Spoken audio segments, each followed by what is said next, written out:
Yo lo dije, bienvenido a su casa, literalmente.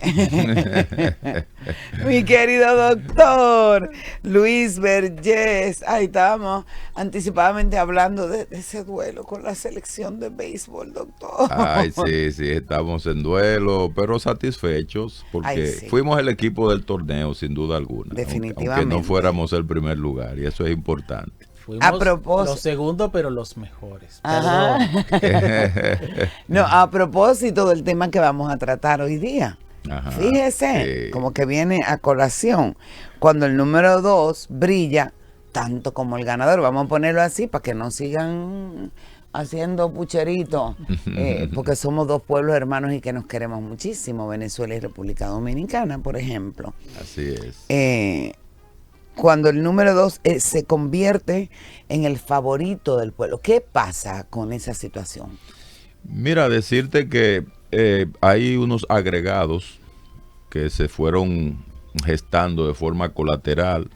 Fíjate que no solo se jugó pelota, sino que se exhibió una cultura. Sí. Una cultura alegre, comprometida. En el juego contra Estados Unidos, por decirte algo, en un estadio de los Estados Unidos, el 80% que estaba ahí eran dominicanos. Wow.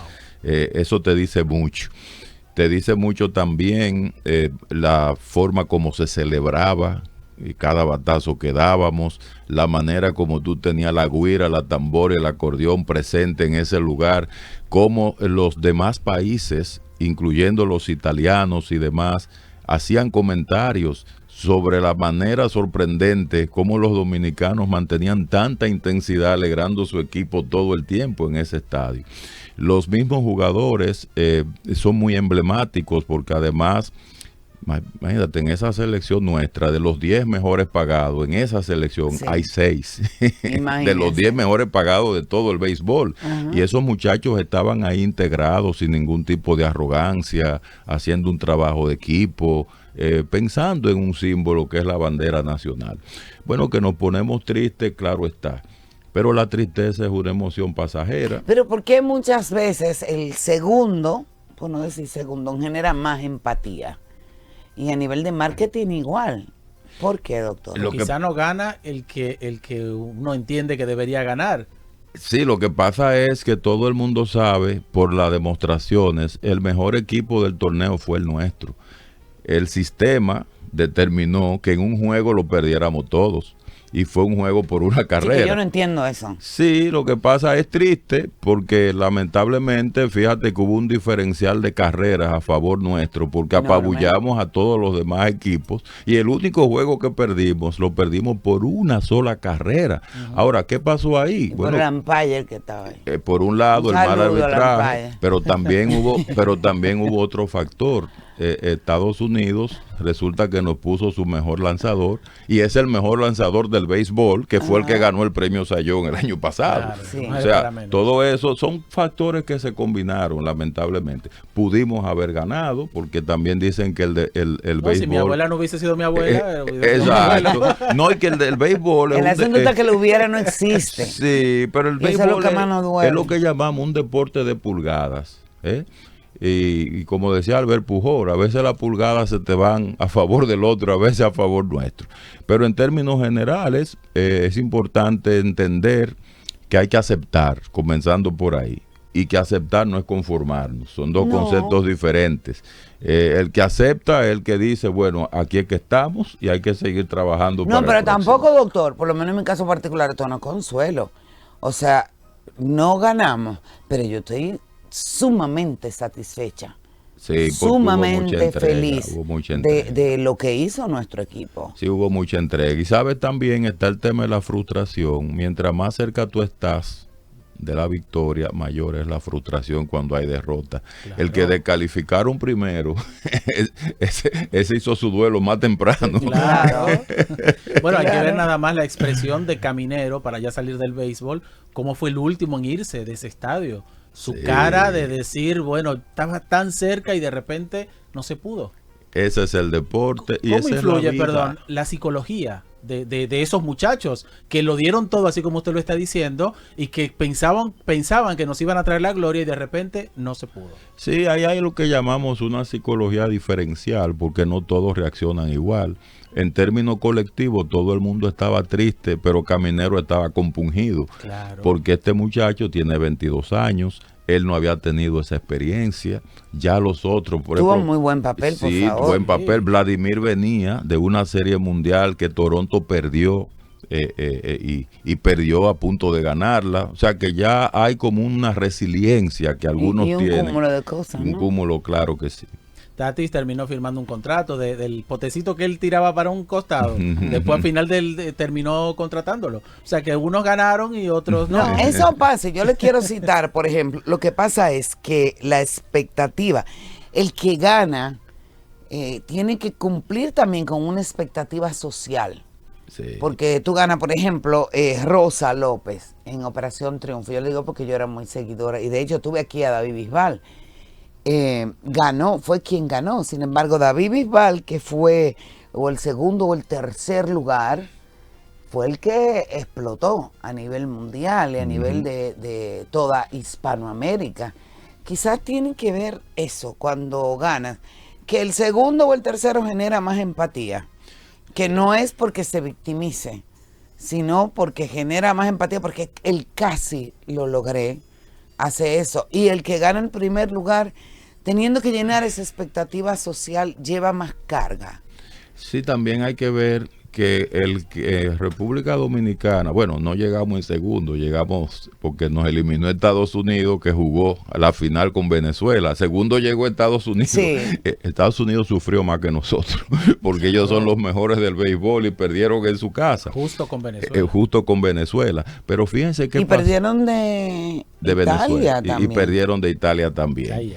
Pero eso es lo que no es justo. Nosotros solamente perdimos un juego. Pero fíjate lo que pudo haber pasado. Esa dinámica a mí no me lo gusta. que es la dinámica, nos chocamos con Estados Unidos, pero Italia le gana a Estados Unidos. Si Italia no le gana a Estados Unidos, chocamos con Italia y entonces se enfrenta Estados Unidos con Venezuela. Entonces todas esas cosas que pudieron haber sido y no fueron, ya son consuelos. Y el hubiera no existe. Tal cual. Entonces, volviendo al tema de los segundos, psicológicamente nuestras sociedades están acostumbradas o apuestan a que todos seamos primero. Por eso quizá el segundo queda como relegado, aunque la sociedad a veces los aplaude, pero como que siempre todo el mundo quiere ser el primero. ¿Estamos criados para ser los primeros? No, mira qué pasa, más que criado para ser el primero, es que se construye una narrativa sobre el segundo y sobre el primero. Y cuando te digo que se construye una narrativa, es porque si el segundo es el que todo el mundo quiere que gane, porque lo ve como la víctima, fíjate que también se mete lo político. Sí. Cuando juega un país potencia con otro país que no lo es, la gente se identifica, en este caso, con el que no es la potencia. Con República Dominicana sucedió un caso particular, y es que primero los jugadores eran muy populares. En términos de grandes ligas son muy populares, todo el mundo lo sigue. En segundo lugar, nosotros venimos de República Dominicana, eso también, y en tercer lugar se fue creando expectativa porque fue el equipo que mejor béisbol jugó en la fase eliminatoria. Claro. Entonces, por todo eso es que el que pudo haber sido el segundo, que fuimos nosotros, pues generó esa empatía. Fíjate que también Estados Unidos tenía una modalidad muy apagada en la forma como jugaba. Ellos no celebraban igual, hacían las cosas, les salían bien, les salían mal. Muchos norteamericanos a través de las redes hacían alusión a cómo éramos los dominicanos con relación con más entusiasmo, al equipo y a la fanaticada. Conectábamos más, esa es la realidad. Tenemos que hacer una pausa, mi querido doctor, pero ya en sentido general, apartándonos del béisbol, ¿cómo convertir una derrota en un motor de impulso para seguir adelante? Le dejo esta pregunta en el aire y regresamos ya con nuestro doctor, nuestro personal con papeles, el doctor Luis Vergés con nosotros. Doctor Luis Vergés sigue con nosotros y le dejé esta pregunta en el aire para todo en la vida, no solamente hablando de este clásico mundial. ¿Cómo convertir una derrota en un verdadero impulso? Y quiero también agregarle a esto, muchas veces hay personas que no saben perder. Entonces, inmediatamente dicen, perdí porque hubo trampa. Sí, Y eso no puede ser. Sí, tú decías que nos preparan para que seamos primero y por eso nadie quiere perder, porque todo el mundo se olvida del que no gana. Es que imagínese, doctor, llegar a la casa y decir, mamá, fui el segundo. Sí, ¿por qué no fuiste el primero? Sí, hay todo. Pero eso es fatal. Sí, hay toda una narrativa equivocada porque al final tenemos que centrarnos en lo mejor de lo que la gente puede hacer. ¿Cómo rebotar? Bueno, entender que hay una diferencia entre una pérdida y una derrota. Son dos conceptos diferentes. Eso me gusta. Wow. Sí, son dos conceptos diferentes. Usted puede perder un juego. Ahora, la derrota viene cuando mentalmente usted se pone a rumiar con el juego que usted perdió y usted condiciona su autoestima en función de eso que se perdió y comienza una narrativa donde usted concluye de forma negativa sobre su propio yo a partir de que perdió ese juego. Entonces eso impide, por eso los psicólogos deportivos tienen su razón de ser. Fíjate que ya las selecciones nacionales tienen psicólogos deportivos, porque eso contribuye a que el atleta no se quede enganchado con una pérdida y la convierte en una derrota.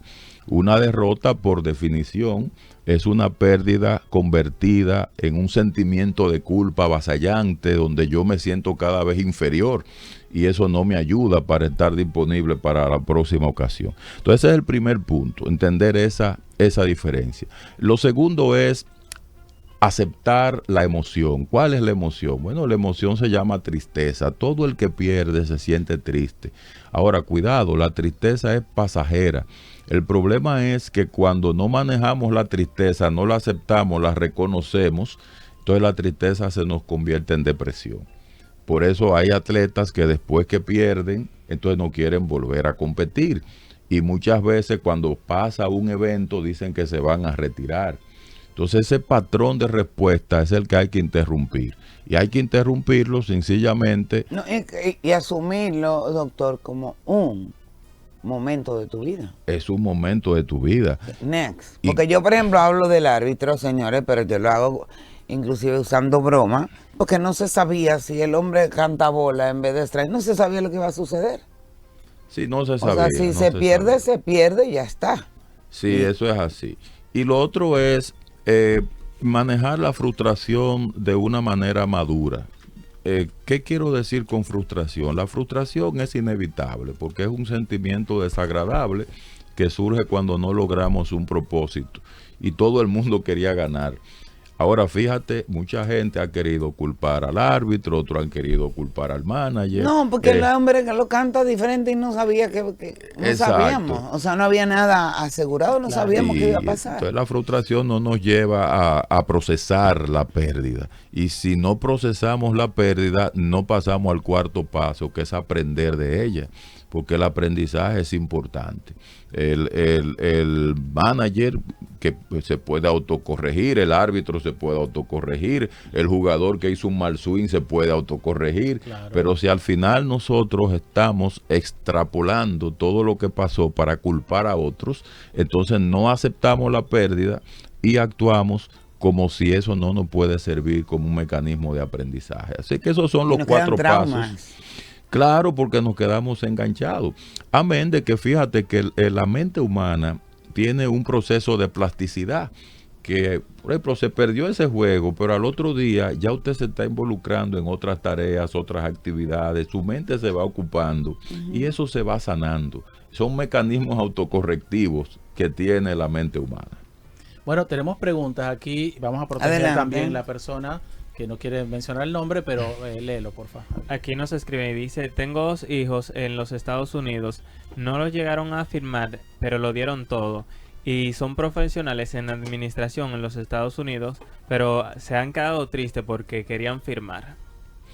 Ah, bueno, igual que el mío, el hijo mío. Sí, sí, igual, el mío también. Pero mire, esa tristeza va a ser pasajera. Y si no es pasajera y es muy prolongada, ahí es donde se requiere la ayuda profesional. Ahora lo que hay que ver, cómo podemos aprovechar esa oportunidad de que ellos fueron atletas de alto rendimiento, porque el que es un proyecto de firma es un proyecto de alto rendimiento. Le comento el caso del hijo mío. Bueno, él convirtió eso en una oportunidad. Como ya él tenía la cultura del atleta de alto rendimiento, él se dedicó al fitness, al wellness, Qué bueno. y ahora él es gerente de uno de los principales gimnasios del país, que no digo el nombre para no hacer promoción gratis. Entonces, es importante que eso se sepa, ver la oportunidad dentro de la dificultad. Y ahí es donde viene el aspecto reflexivo y filosófico, que Eso como está adultos bueno. nosotros tenemos que acompañar a nuestros hijos. A mí me pasó con el ballet, no llegué a firmar, pero... pero bailaste. Pero claro, lo tomo como una experiencia. Yo no sé qué es lo que voy a hacer con esto. A mí- Y yo imaginándomelo con su tutú, doctor. Yo era un proyecto, me dijeron, pero no es el momento, en otra vida. Mira, Él me todo sorprende el que es con algo su en la tutú, vida me lo imagino rosa. todo el que es algo en la vida es porque está frustrado en algo de la vida también. Wow. Sí, eso olvídate. Eso es verdad. Sí, tú verás que sí. Entonces, tenemos incluso personas que fueron celebridades en algunas actividades cuando eso no era el plan original. Y eso pasa. Ahora, hay gente que lo ejerce de una manera, dicen, bueno, no llegué a esto, pero a través de la experiencia que gané, voy a hacer que otros sí lleguen. Y hay otras personas que eso lo agarran como una frustración. Y cada alumno que se le presenta, pagan esa frustración con ellos. Bueno, yo padecí un profesor así, que no fue el periodista que quería ser, pero sin embargo nadie sacaba un 8, nadie sacaba un 9, nadie sacaba un 10. Porque se desquitaba con Se ustedes. desquitaba con Ay, la santo. historia de ese docente era así, y hay muchos casos. Él quedó muy enojado, sí. Demasiado. Y extrapoló el enojo hacia ustedes. No, pero entonces también quizá tu carrera te llega sin tú estarla buscando, que es lo que usted dice. Yo, abogada y con maestría en ciencia política, o sea, yo nunca ni soñé la comunicación, pero bendito Dios, doña Milady vio en mí, y fue que yo participé en un concurso de belleza, no gané, y ahí fue que ella me vio. Bueno, mi primera profesión fue relaciones públicas Ajá. y locución. O sea, De ahí que fue que ella me vio mi desenvolvimiento. ¿Eh? Locución. esas fueron mis Sabía. dos primeras Ajá. profesiones. Y Yagna, ¿y quién ganó en la época suya? A ver si fue trampa. Ahí va de Vamos a dejarlo ahí. chismoso. pero llegaste finalista. Llegaste finalista. Sí, pero no, agradezco. Claro. Porque fue esa plataforma la que permitió que ella me viera cómo me conducía, cómo hablaba y Claro, demás. claro. Y se quedara con ello para posteriormente pensar en mí. Bueno. Para esta carrera que ha sido una bendición Es inmensa una para mí. No, bendición. es en serio que lo digo. O sea, Es cierto. Y te lo creo. ¿Cómo entonces nosotros como padres, y aquí va el consejo que yo me imagino que usted tiene para ellos, aprender de eso? A no, quizá, porque también a veces uno dice, no quiero incentivarlo tanto para que no se frustre si pierde, pero a veces si no lo motivamos tanto también nos queda, uy, si yo hubiese insistido un poco más. eso está muy Tema. buena pregunta, sí. No, mira, los padres, una de las cosas que tenemos que hacer es normalizar la frustración. Entender que una frustración no es un monstruo, una frustración no le arruina la vida a nadie. La frustración es una oportunidad para mejorar la fortaleza psicológica de los hijos. Así tenemos que verlo. Claro, nosotros no vamos a inducir eventos desagradables y catastróficos a conciencia para que nuestros hijos sufran frustración. No es eso lo que estoy planteando. Lo que estoy planteando es, comenzando con nosotros mismos, dando el ejemplo de cómo manejamos las frustraciones normales del día, nuestros niños y niñas van aprendiendo, porque van viendo ese modelo, se van dando cuenta que la verdadera fortaleza psicológica no surge de la ausencia de problemas. Eso es un error. Muchos padres le Eso, quieren repítalo, eso me gusta, Sí, señores. la verdadera fortaleza psicológica no surge de la ausencia de problemas. Muchos padres le quieren vender a los hijos la idea de que no tener problemas psicológicos es no tener problemas de ningún tipo. Y no es así. La verdadera fortaleza psicológica surge cuando las dificultades de la vida se van enfrentando y vamos desarrollando las habilidades, vamos tolerando esas frustraciones, vamos ensanchando nuestra capacidad y habilidades para dar respuestas que sean efectivas cada vez. Lo importante es no dejar que se convierta en un trauma, sino en un vehículo de aprendizaje. Claro. Habrá casos más difíciles, doctor, también. Sí, los traumas vienen precisamente de una combinación de dos cosas. Primero, cuando el acontecimiento que surge amenaza la vida del niño o la niña o su integridad en sentido general. Y segundo, cuando son tan vulnerables debido a que no hemos favorecido en ellos el desarrollo de ciertas competencias para hacerle frente, que un mínimo estímulo se convierte en un detonante de cosas mayores. Y los verdaderos candidatos y candidatas a desarrollar trastornos como la depresión, estrés postrauma y ansiedad, que son muy nulificadores en la vida de un ser humano, vienen de ahí, de esa combinación, de esos factores tan abrumadores y esa debilidad que se va gestando por nosotros no colaborar con esa parte que yo acabo de explicar. Ay, qué privilegio es hablar con el doctor siempre, Dios santo. ¿Dónde localizarlo, doctor? Cuéntenos. Bueno, estamos en el Centro Psicológico Bienestar Familiar. Pueden llamar al 809-688-5292, 809-688-5292. 688-5292. En mejores manos no podrías estar. Y yo creo que en este tiempo a usted lo requieren muchísimo, ¿verdad, doctor? Sí, sí. Como estamos viviendo, dígame. Está dura la vida, ¿verdad? Mire, pero hay una cosa, doc, y ya le voy a hacer esta última pregunta. ¿A usted lo requiere más la gente joven o los adultos en este tiempo? Y es para formularnos una idea de qué está pasando específicamente con la juventud. Los adultos me requieren más y los jóvenes van más a través de los adultos. Hay como más conciencia en los adultos, que son los que motivan a los jóvenes para que acepten la ayuda profesional. Eso ha cambiado mucho. Ya antes decían, este está de psicólogo, y era como un insulto. Y hoy en día la gente reconoce que necesita un psicólogo. Pero Sí. lógico, mi amor. Eso es así, eso es así. Eso Bueno, es... Antes de despedir, un saludito a Carmen Sánchez, que dice que no la dejen sin ese saludo porque es fiel oyente del programa y de Pura Vida. Un abrazo grande. Y yo, este muchacho, esto es una cosa seria. Yo no he dejado de reírme, yo estoy haciendo, imaginándomelo, doctor, con su tutú rosa. Bailando la hula. Pero ella no estaba esperando el remate, ella estaba concentrada en la historia. Es que no me salta con una cosa, que yo no me hago así, me volteo. Y la gente habla de verme. Ay, este profesor es una cosa seria. Qué gusto haber compartido con usted un programa que me ha encantado. Ay, sí. Un programa sumamente interesante a través del cual grandes, excelentes profesionales han aportado muchas cosas interesantes. Mañana no haremos excepción. Ay, mañana es mi día de juicio. Mañana tengo yo grabación de doblete. Wow. Bueno, hoy tengo grabación de podcast. Ya lo saben. Está muy bueno ese podcast. Que está muy bueno el podcast y mañana tengo grabación de doblete, 2 programas, porque como viene la Semana Santa, vamos a grabar el del inicio de Semana Santa y el de regreso de Semana Santa. Lo más importante es que todo lo hacemos por y para ustedes, que los queremos muchísimas veces. Hasta mañana. Hasta si Dios mañana. quiere. Bendiciones.